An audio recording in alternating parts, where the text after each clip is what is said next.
Hey sunshines, welcome back to my video. I hope you have a good day or night whenever you watching. Let's go on to the video. How are you? The young man in front of him lowered his eyes, the fingers that fell on his side became white and he scribbled his head. His thick black eyelashes slightly covered his eyes. He quickly moved towards the half of the glass behind Leen Ju that was marked with broken don't push. He glanced at the door, hurriedly said thank you, then quickly disappeared into the gray rain and mist. With the help of Leen Ju kindly helped him open the door. The sound of rain is isolated outside the heavy gate. The rain and fog halo the neon outside the glass door into a vague light and shadow. When Leen Ju came over, the girl behind the counter stretched her neck and looked out. "What's wrong with that man?" he asked casually. "I don't know, he looks uncomfortable." She retracted her gaze. She saw Leen Ju picking up a can of hawthorn pills from the shelf near the cashier and said, "Mr. Leen, this hawthorn pill might be delicious, however this also contains certain pharmaceutical ingredients and cannot be eaten as a snack."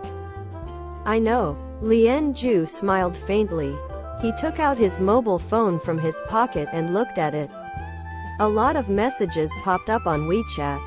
He clicked on the voice bar and a childish voice came from the phone. "Are you on your way back? Did you buy hawthorn balls? I took the double% test, did the teacher tell you? Auntie said yesterday that she would buy a handheld pizza for me when I got 00 points in the midterm exam, but she forgot." Leen Ju patiently listened to the trivial words on the other side, held down the voice and said, "Didn't you have a stomachache after eating too much dinner? You still want to eat pizza?" The news from the other side quickly recovered. "I lied. In fact, I don't have a stomachache, I just want to eat hawthorn balls." Leen Ju decided not to reply and put the phone back in his pocket. The girl laughed when she heard this. "Children, it's normal to tell a little lie. Don't be angry." "I am not angry. If he still doesn't know right from wrong at this age, it will be very troublesome in the future." Leen Ju handed her the payment. She laughed dryly, picked up the jar of hawthorn pills, scanned the code to check out, and chatted with him casually. "Mr. Leen, I remember you seem to make medical equipment? Have you heard of anything about an omega inhibitor?" "Omega inhibitor?" Leen Ju raised his eyes. "No. What's wrong?" "The person that came in just now asked for an omega inhibitor." She took the bag and helped Leen Ju to pack the hawthorn pills. "Is it an imported medicine? The name is strange. Did you ask him what he is treating?" "He did not say." "Maybe he is drunk." Leen Ju took the bag. "Wholly drunk?" "Yes." She frowned and sniffed in the air. "No, I didn't smell any alcohol." When Leen Ju picked up his umbrella and was about to leave, he paused and asked in a warm voice, "Are there any pizza sellers nearby?" "Yes, go out and go to the right. There is a house across the road, right at the diagonally opposite intersection.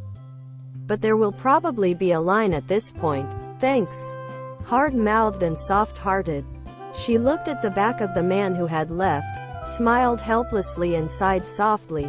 "It's a pity he got married early." The man held on to the counter with a little pleading in his hoarse voice and repeated, "Can you open a room for me?" The girl at the front desk of the hotel stared at the man who looked abnormally mental and quickly pushed back the card that the other party had handed over. "Excuse me, I have checked it strictly. However, your ID cannot be read by our machine. You go look elsewhere." The man pushed the card back. "But, this is my ID." The girl became a little impatient, frowned and said in a bad tone, "But it cannot be recognized. Just leave." When the man took the card back and turned away, the girl speechlessly complained to the colleague next to him. "Do you know what is written on his ID card? Sex, omega. I'm really speechless. It is a fake certificate for sure. He is too foolish to try and trick me." Someone next to him lowered his voice and whispered, "That person doesn't look right. Is he drug-taking? Shall we call the police?" "Don't be nosy." The fine and soft rain struck his face.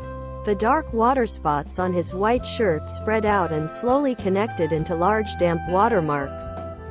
The damp, close-fitting fabric outlined the thin and slender body contours. The clammy clothes aroused goosebumps and there was a chill on the body, but there was a feeling of heat wave. The contradictory body sensation tortured his body and will. He breathed and smelled the pungent scent of wine. The mellow and sweet fruit wine aroma engulfed the fishy tide of rain, which made his brain groggy. The surviving trace of wool in his mind warned him that he is an omega who is in his estrus that should not walk around outside. The neon lights in the blurred vision were so unrecognizable that he squinted his eyes and struggled to see the Express Hotel on the opposite side of the road. The pizza in his hand was indeed very hot and it was still raining outside.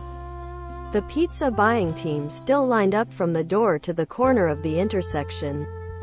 Leen Ju carried the packed box and walked back.